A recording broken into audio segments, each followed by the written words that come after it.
Welcome to the forward-focused FlashCast. If you're joining for the first time, we're honored you're here. And if you're returning, welcome back. We're going to break from our normal episode where we give you quick tips. And instead, what this episode is going to be focused on is this, the challenge of change. So here's my question to you, or my call to action.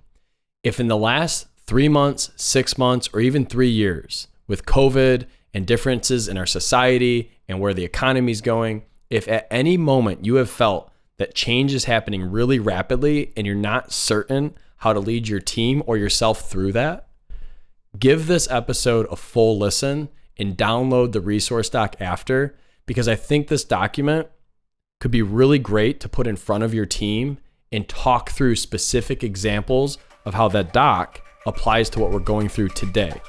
That will make sense in a second. So let's hop right into the content now.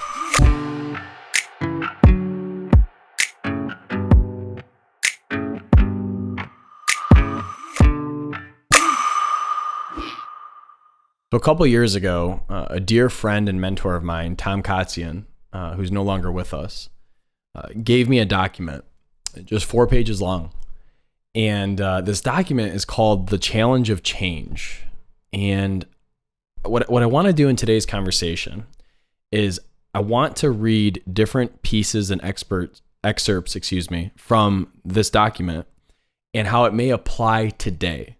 And so I think we can all agree that in today's environment, there's a lot of change that's happening, whether it's in business or politics or science. We can sometimes be overwhelmed with the change that's being thrown at us in a variety of directions. So as a leader, as an aspiring entrepreneur, as somebody that wants to be their best personal or professional self, I think really embracing the challenge around change and the 4 main components around change and how we adapt as humans is a helpful dialogue to have. So let's dive into it. So this article starts and it says, recently a group of Amish people pulled up stakes from the religious settlement in the Midwest and moved to a remote area in Peru. When asked their reason for doing so, one of them responded, "We got tired of having to move our wagons to the side of the road to let cars go by." They were, of course, voicing their frustration from the resistance to change. How many people today get tired of moving their wagons to the side of the road to let cars go by?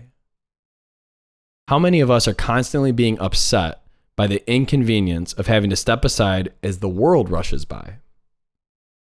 This is the challenge of change, and it's a pretty good question for you to face and perhaps do something about. If I'm able to take notes, I would write this next piece down.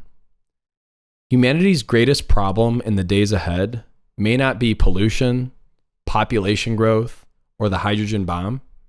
It may be the acceptance of change as a way of life. There was this study done by a Canadian neurosurgeon, and he talks about the experiment he did. I won't bore you on that, but this is what he found in this study. People find it difficult to change. They fear the uncertainty of it. They often see it as a threat to what they find secure today. It upsets their established patterns of their behavior, and so they resist it. Here's the thing. What's a problem for the individual will ultimately become a problem for your organization. If you have a group of individuals resisting change because they have a pattern of behaviors that they've fallen into, your company or organization becomes complacent. And ultimately, your company resists change. There was a question asked to several large companies years ago that said, "What is the greatest problem you face today?" And without exception, some form of an answer came back every single time with the problem of constant change. A marketing director of a large biomedical company said this: "When we go to bed at night, we face the fact that by morning, our product knowledge, our marketing strategy, and our methods are more obsolete than the day before. Change is a constant and daily thing for our company." On the other hand, the training director of an old established company in sales countered by saying this: "Change is not as difficult for the new company as it is the old one. We must change or we'll go out of business. The drastic changes we have found necessary are almost impossible for many of our people who have been doing the same things for 10, 15, or 20 years to actually accept. So the startups have a benefit. because they have that startup mentality of doing new things, right? And that's the whole idea of disrupting something versus changing something.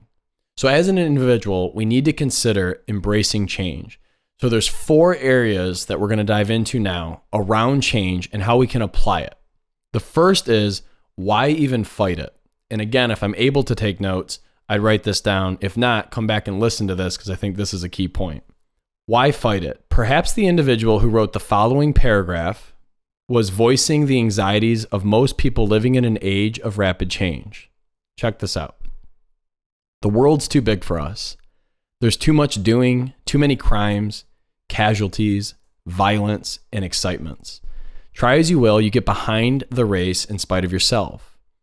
It is an incessant strain to keep pace, and you still lose ground. Science empties its discoveries on you so fast that you stagger beneath them in hopeless bewilderment. The political world witnesses new scenes so rapidly that you're out of breath trying to keep up with them. Everything's high pressure and high stakes. Human nature cannot endure much more.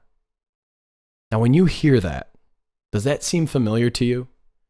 Does that express maybe some of the sentiment or feelings you're experiencing right now in your personal life or in your career? Does that sum up how we feel on a daily basis? Before you jump to any conclusion, we should point out that those words were published in the Atlantic Journal in 1837. That could have been written yesterday. Change is constant, so why are we fighting it? Why are we so resistant to it? The point is this: there is nothing modern about this problem of change. It existed when we first discovered fire. The difference, it's not the change, but it's our reaction to change that's the root problem. And the answer should be obvious by now. Change is a fact of life. Learn to live with it. Your company's going to change. The people around you are going to change. Your environment's going to change. The tools and how you live are going to change. Think about the iPhone from 2008 to 2022. Society, culture, and technology will continue to change. So instead of fighting it, why not accept it and learn to enjoy it as a part of this crazy adventure of life?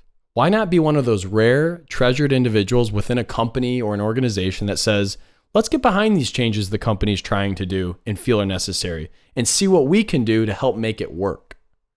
Be a part of the answer, not a part of the problem. Which leads to number 2. We move from why fight it to seeing the bigger picture. Learn to look for the bigger picture, the significant larger values that are gained by employing this change.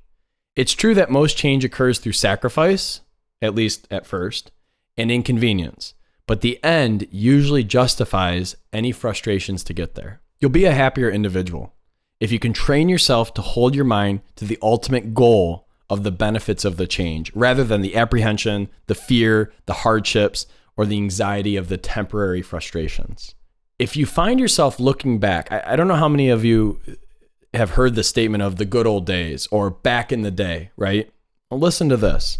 If you're one of those people that makes those comments or resonates with that, I want to read to you a 7-point journal log for a white-collar worker in 1872 from a carriage manufacturing company in New York. Okay, this is from 1872. These are the rules for somebody working there. Number 1, office employees each day will fill their lamps, clean their chimneys, and trim their candle wicks.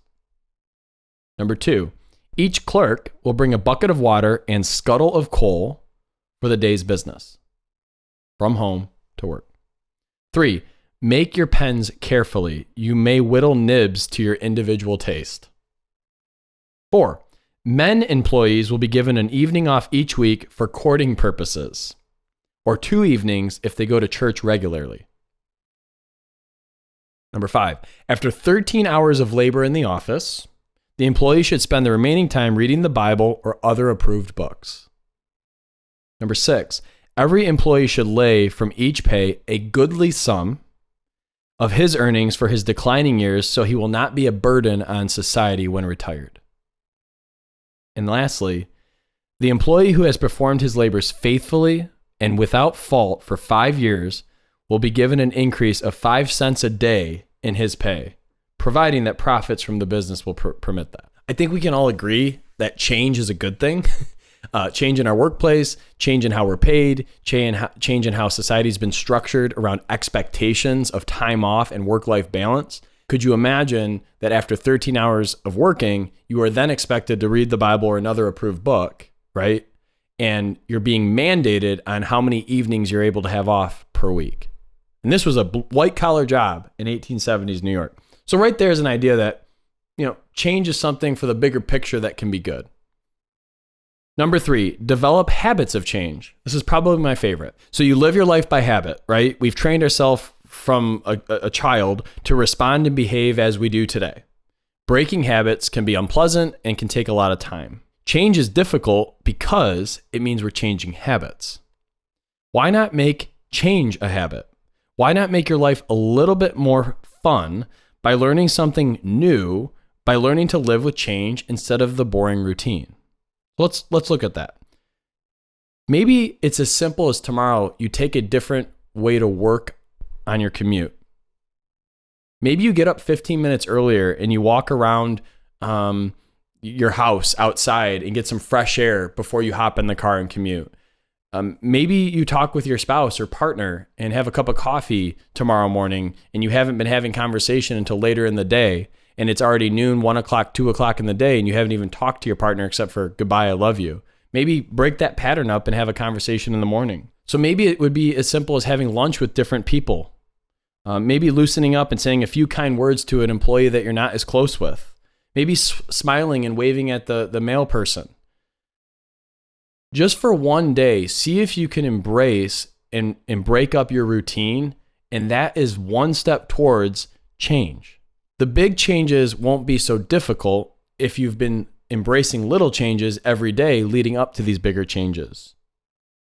It reminds me of the example they have here. It says, you won't be like the African bushman who was given the new boomerang and then spent the rest of his life trying to throw the old one away. It's kind of some humor, right? So let's wrap this up with the benefit of change. And how does this apply to your business? How does it apply to your leadership style? How does it apply to your life? Out of every change comes some personal benefit to you if you look for it with enough faith and enough persistence. We're reminded of this not long ago by an elderly gentleman that we met. He was describing the hardship imposed to him by change. He said this, I had a little restaurant outside of Corbin, Kentucky.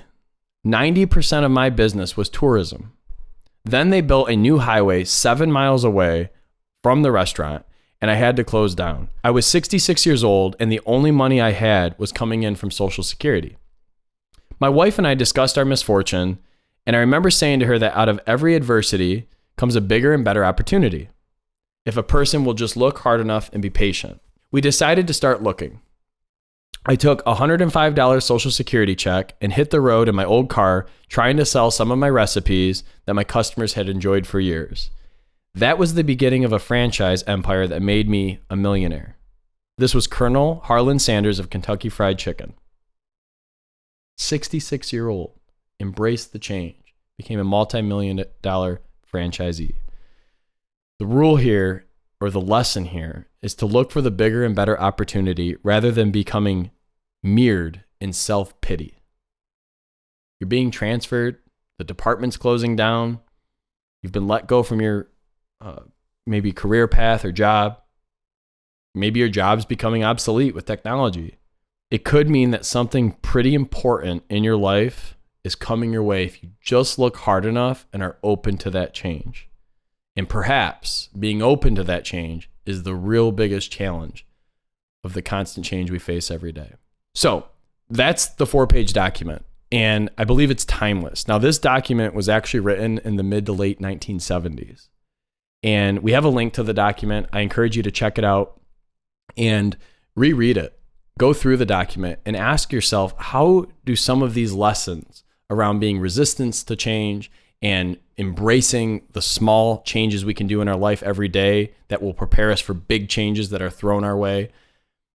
Think about how you can apply some of those lessons with your partner, in your job, in your business, with your finances, in your physical health, in all these different areas of our life that are always being changed or they're evolving.